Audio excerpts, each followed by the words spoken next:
Trending aware international school के YouTube channel पर मैं सचिन आर्या आपका हिंदी के सेशन में बहुत बहुत स्वागत करता हूं। मेरे प्यारे बच्चों, मैं जो आज आपको पढ़ाने के लिए जा रहा हूं बेटा, ये आपका चैप्टर है संज्ञा। आज मैं आपको संज्ञा के बारे में बताऊंगा कि संज्ञा क्या होती है। मेरे प्यारे बच्चों, संज्ञा का अर्थ है किसी की पहचान। संज्ञा का अर्थ है बेटा किसी की पहचान। अब ये पहचान कैसी पहचान? मेरे प्यारे बच्चों, जब इस पृथ्वी पर एक शिशु का जन्म होता है तो उसकी पहचान के लिए उसके माता पिता उसको एक नाम देते हैं ताकि उसको समाज में एक नाम से पहचाना जा सके। तो बेटा, यदि मैं एक संक्षिप्तीकरण में कहूं कि संज्ञा क्या होती है तो मैं कह सकता हूं कि संज्ञा होती है किसी की पहचान। यदि बेटा मैं संज्ञा की परिभाषा की बात करूं तो बेटा, किसी प्राणी, वस्तु, स्थान एवं भाव के नाम को संज्ञा कहते हैं। यदि बेटा मैं प्राणी की बात करूं तो इस पृथ्वी पर जितने भी प्राणी हैं, जीव जंतु हैं, ये सब प्राणी की श्रेणी में आ जाते हैं। यदि बेटा मैं वस्तु की बात करूं तो बेटा मेरे हाथ में ये एक मार्कर है, ये एक वस्तु है। बेटा मैं आपको प्रोजेक्टर के माध्यम से पढ़ा रहा हूं, ये भी बेटा एक वस्तु है। बेटा इस रूम में एक टेबल रखी है, ये भी एक वस्तु है। और बेटा यदि मैं भाव की बात करूं बेटा, तो जो हमारे अंदर की भावनाएं होती हैं, ये बेटा हमारी भावनाएं होती हैं। तो बेटा हम कह सकते हैं कि यदि हम संक्षिप्तीकरण में बात करें संज्ञा की परिभाषा की, किसी प्राणी, वस्तु, स्थान, भाव एवं अवस्था के नाम को संज्ञा कहते हैं। जैसे बेटा राम, मोहन, दिल्ली, आगरा, ये सब आपकी संज्ञा हैं। क्योंकि बेटा मैंने कहा राम तो बेटा ये केवल राम का बोध कराती है। मैंने कहा बेटा मोहन तो बेटा ये केवल मोहन का बोध कराती है। यदि बेटा मैंने कहा आगरा तो ये केवल आगरा का ही बोध कराती है। बेटा कहने का मतलब मेरा ये है, जो संज्ञा होती है ये एक प्रकार से किसी की पहचान होती है।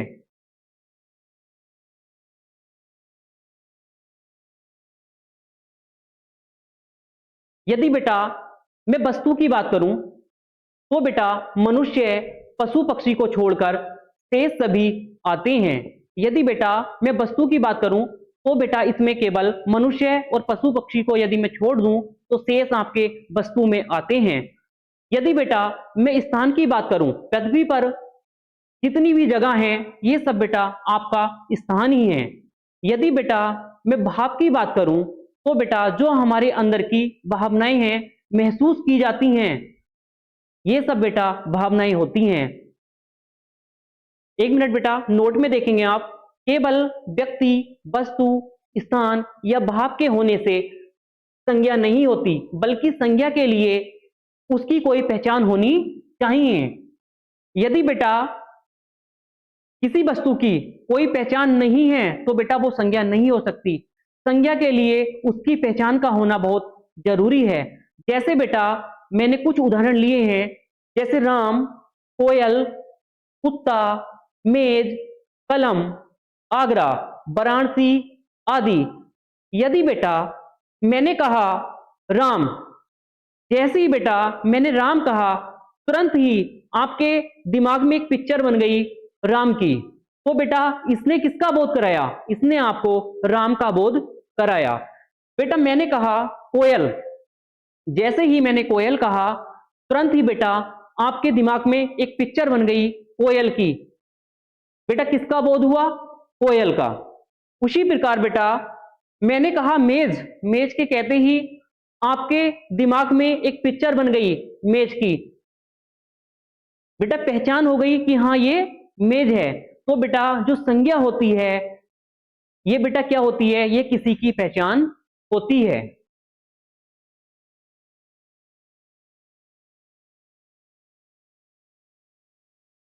बेटा सामने एक कोयल की पिक लगी हुई है। कोयल एक नाम है, इसलिए बेटा ये एक संज्ञा है।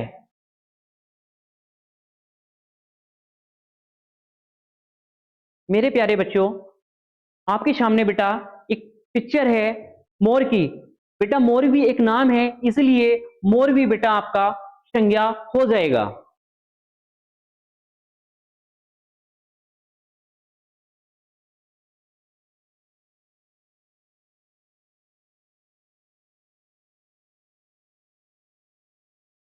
मेरे प्यारे बच्चों, यदि मैं संज्ञा के प्रकार की बात करूं बेटा, तो जो आपकी संज्ञा होती है ये बेटा दो प्रकार से विभाजित की जाती है। संज्ञा को भी दो प्रकार से विभाजित कर दिया जाता है। बेटा पहला प्रकार होता है रचना के आधार पर, और बेटा दूसरा होता है अर्थ के आधार पर। बेटा जो रचना के आधार पर संज्ञा होती है ये आपकी तीन प्रकार की होती है, जबकि बेटा जो आपकी अर्थ के आधार पर संज्ञा होती है ये पांच प्रकार की होती है। यदि बेटा मैं रचना के आधार पर बात करूं संज्ञा की, तो बेटा इसमें आपके तीन प्रकार आते हैं। पहला आता है व्यक्तिवाचक संज्ञा, जातिवाचक संज्ञा और भाववाचक संज्ञा। और यदि बेटा मैं अर्थ के आधार पर संज्ञा की बात करूं तो संज्ञा आपकी पांच प्रकार की होती है। पहला टाइप होता है बेटा व्यक्तिवाचक संज्ञा, दूसरा होता है जातिवाचक संज्ञा, और बेटा तीसरा होता है भाववाचक संज्ञा, और चौथा होता है द्रव्यवाचक संज्ञा, और पांचवा होता है बेटा समूहवाचक संज्ञा। अब बेटा मैं आपको इसके एक एक प्रकार को समझाता हूं, एक एक करके लेते हैं और मैं आपको बताता हूं कि बेटा किसी भी संज्ञा को पहचानने का सही तरीका क्या होता है।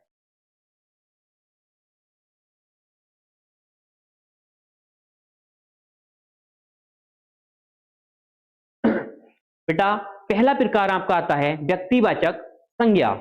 बेटा जो आपकी व्यक्तिवाचक संज्ञा होती है, एक विशेष व्यक्ति, विशेष वस्तु, विशेष स्थान का बोध कराने वाली संज्ञा। वह संज्ञा जिससे किसी एक ही व्यक्ति, एक ही वस्तु, एक ही स्थान का बोध होता है, ऐसी संज्ञा को व्यक्तिवाचक संज्ञा कहते हैं।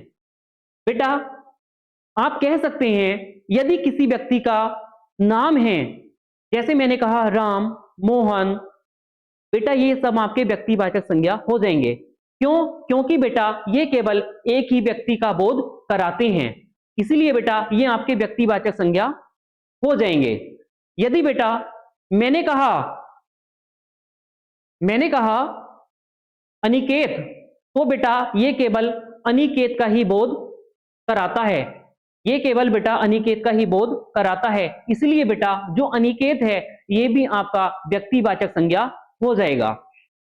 बेटा यदि मैं बात करूं व्यक्तिवाचक संज्ञा की, तो बेटा इसमें और भी बहुत सारी चीजें आती हैं, जैसे बेटा नीचे लिखा हुआ है उदाहरण में राम, आगरा। बेटा यदि मैं राम की बात करूं, मैंने कहा राम, तो केवल बेटा ये राम का ही बोध कराती है। मैंने कहा आगरा, आगरा बेटा एक स्थान है और एक बेटा निश्चित स्थान है। और बेटा मैंने आपसे बताया था कि जब कोई संज्ञा किसी एक ही व्यक्ति के बारे में, एक ही स्थान के बारे में और एक ही वस्तु के बारे में बताती है, तो बेटा ऐसी संज्ञा आपकी व्यक्तिवाचक संज्ञा कहलाती है।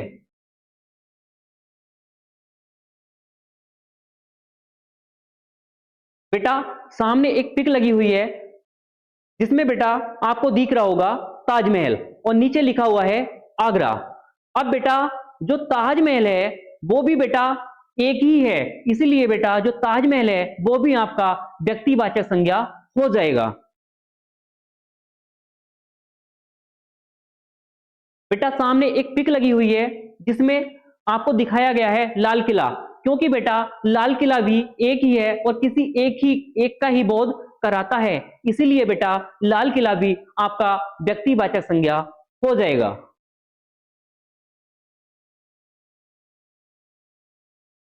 मेरे प्यारे बच्चों, व्यक्तिवाचक संज्ञा जानने के बेटा कुछ नियम भी होते हैं। आइए एक एक करके जानते हैं कि ये नियम क्या होते हैं। मेरे प्यारे बच्चों, यदि बेटा मैं आपसे कहूं कि व्यक्तियों के नाम व्यक्तिवाचक संज्ञा होते हैं, मेरे प्यारे बच्चों यदि मैं आपसे कहूं कि व्यक्तियों के नाम व्यक्तिवाचक संज्ञा होते हैं, जैसे बेटा राम, सीता, मोहन, सचिन, दीपक, बेटा जितने भी नाम होते हैं ये सब आपके व्यक्तिवाचक संज्ञा होते हैं। और यदि बेटा मैं आपसे कहूं कि दिशाओं के नाम भी व्यक्तिवाचक संज्ञा होते हैं, तो बेटा आप तुरंत कहेंगे कि सर दिशाओं के नाम व्यक्तिवाचक संज्ञा क्यों होते हैं? हाँ बेटा बिल्कुल ठीक है। देखो बेटा, यदि मैंने कहा दिशा तो बेटा ये आपका जातिवाचक संज्ञा बन जाएगा। लेकिन बेटा यदि मैंने कहा दिशाओं के नाम तो बेटा ये आपका तुरंत ही व्यक्तिवाचक संज्ञा बन जाएगा। कैसे? आइए बेटा एग्जाम्पल के माध्यम से समझते हैं। बेटा मैंने कहा पूरब, जैसे ही बेटा मैंने पूरब कहा तो केवल ये एक ही दिशा का बोध कराता है, पूरब दिशा का। इसीलिए बेटा पूरब दिशा कैसी संज्ञा बन गई? व्यक्तिवाचक संज्ञा। मैंने कहा पश्चिम, बेटा जैसे ही मैंने पश्चिम कहा ये केवल पश्चिम दिशा का बोध कराता है, इसीलिए बेटा पश्चिम दिशा भी आपका व्यक्तिवाचक संज्ञा बन गया। बेटा कहने का मतलब ये है कि जितनी भी हमारी दिशा होती हैं, 4 हमारी मुख्य दिशा होती हैं और 4 ही हमारी उप मुख्य दिशा होती हैं। यदि बेटा मैं इन सब की बात करूं तो बेटा ये सब आपकी व्यक्तिवाचक संज्ञा में ही आती हैं। यदि मेरे प्यारे बच्चों जब किसी देश का नाम लिया जाता है तो बेटा वो भी आपका व्यक्तिवाचक संज्ञा बन जाता है। जैसे बेटा मैंने कहा भारत, बेटा भारत भी आपका व्यक्तिवाचक संज्ञा है। मैंने कहा असम, बेटा असम एक राज्य है और निश्चित है, इसलिए बेटा असम भी आपका व्यक्तिवाचक संज्ञा बन जाएगा। मेरे प्यारे बच्चों मैंने कहा अमेरिका, बेटा अमेरिका एक ही है, इसलिए अमेरिका भी आपका व्यक्तिवाचक संज्ञा बन जाएगा। तो मेरे प्यारे बच्चों जब भी आप व्यक्तिवाचक संज्ञा के बारे में जानेंगे बेटा तो आपको जानना है कि यदि कोई वस्तु कोई व्यक्ति किसी एक के होने का बोध कराता है तो बेटा ऐसी संज्ञा व्यक्तिवाचक संज्ञा कहलाती है। मेरे प्यारे बच्चों यदि मैं राष्ट्रीय जातियों के नाम की बात करूं तो बेटा ये भी आपका व्यक्तिवाचक संज्ञा कहलाती हैं। जब बेटा किसी देश में रहने वाले लोगों को जब देश के नाम से संबोधित किया जाता है तो बेटा ये भी आपका व्यक्तिवाचक संज्ञा बन जाता है। जैसे बेटा मैंने कहा जापान, और जापान के लोगों को हम बेटा किस नाम से पुकारते हैं? जापानी। मैंने कहा पाकिस्तान, और बेटा यहाँ के लोगों को हम किस नाम से पुकारेंगे? पाकिस्तानी। और बेटा मैंने कहा चीनी, तो बेटा आपका ये भी क्या बन जाएगा? व्यक्तिवाचक संज्ञा बन जाएगा। मेरे प्यारे बच्चों यदि मैं आपसे कहूं कि नदियों के नाम भी व्यक्तिवाचक संज्ञा होते हैं। मेरे प्यारे बच्चों यदि बेटा मैंने कहा नदी, तो बेटा नदी आपका जातिवाचक संज्ञा बन जाएगा। क्यों? क्योंकि बेटा जो नदी है वो बहुत सारी होती हैं, एक नदी के कहने से बेटा सारी नदियों का बोध हो जाता है। लेकिन बेटा मैं किसी एक नदी का नाम लेके कहूं कि गंगा नदी, जैसे ही बेटा मैंने इसमें गंगा लगाया तुरंत ही बेटा ये आपकी व्यक्तिवाचक संज्ञा बन गई। तो मेरे प्यारे बच्चों आपको ध्यान रखना है यदि हम किसी नदी को उसके नाम से पुकारते हैं तो तुरंत ही वो आपकी व्यक्तिवाचक संज्ञा बन जाती है। मेरे प्यारे बच्चों यदि मैं पर्वतों की बात करूं तो बेटा जो पर्वत होते हैं आपके ये भी बेटा व्यक्तिवाचक संज्ञा हो सकते हैं। किस दिशा में? हाँ किस स्थिति में? बेटा यदि मैंने कहा पर्वत तो बेटा ये आपका जातिवाचक संज्ञा है। लेकिन बेटा मैंने कहा हिमालय पर्वत, जैसे ही बेटा मैंने हिमालय पर्वत कहा तो केवल ये हिमालय पर्वत का ही बोध कराता है, इसीलिए हिमालय पर्वत आपका व्यक्तिवाचक संज्ञा बन गया।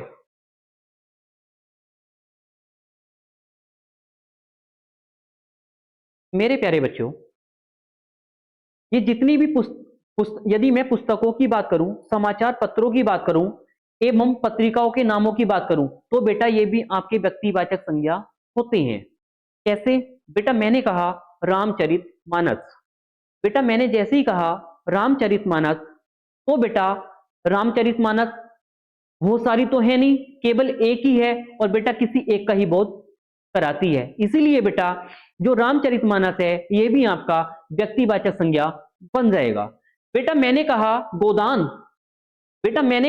गोदान, और बेटा जो गोदान है ये मुंशी प्रेमचंद जी का एक उपन्यास है, और बेटा ये भी एक है, इसीलिए बेटा जो गोदान है ये भी आपका व्यक्तिवाचक संज्ञा बन जाएगा। बेटा मैंने कहा दैनिक जागरण, बेटा जैसे ही मैंने कहा दैनिक जागरण, बेटा आपके माइंड में एक पिक्चर बनेगी फिर से कि दैनिक जागरण क्या होता है, अखबार होता है। अखबार तो बहुत सारे होते हैं, लेकिन यहां किसी एक विशेष की बात की गई है, किसी एक विशेष अखबार की बात की गई है, किसकी? दैनिक जागरण की। इसलिए बेटा जो दैनिक जागरण अखबार है ये भी आपका व्यक्तिवाचक संज्ञा बन जाएगा। मेरे प्यारे बच्चों, यदि मैं आपसे यह कहूं कि ऐतिहासिक युद्धों के नाम भी व्यक्तिवाचक संज्ञा होते हैं, जैसे बक्सर का युद्ध, हल्दी घाटी का युद्ध। मेरे प्यारे बच्चों, यदि केवल मैं युद्ध की बात करूं तो बेटा युद्ध तो आपका जातिवाचक संज्ञा हो जाएगा। क्यों? क्योंकि बेटा युद्ध तो बहुत सारे हुए हैं, लेकिन बेटा जब मैं केवल एक युद्ध की बात करता हूं तो बेटा वो आपका व्यक्तिवाचक संज्ञा बन जाता है। जैसे बक्सर का युद्ध, यहां बेटा केवल एक युद्ध की बात की गई है, बक्सर के युद्ध की, तो इसलिए बेटा जो बक्सर का युद्ध है ये भी आपका व्यक्तिवाचक संज्ञा बन जाएगा। आगे बेटा हल्दी घाटी का युद्ध, यदि बेटा मैं हल्दी घाटी के युद्ध की बात करूं तो बेटा ये भी आपका व्यक्तिवाचक संज्ञा बन जाएगा। ठीक है मेरे प्यारे बच्चों, आज के इस सेशन को यहीं खत्म करना चाहूंगा मैं, और मैं कल फिर से इसी टाइम आपको मिलूंगा। सभी को नमस्कार।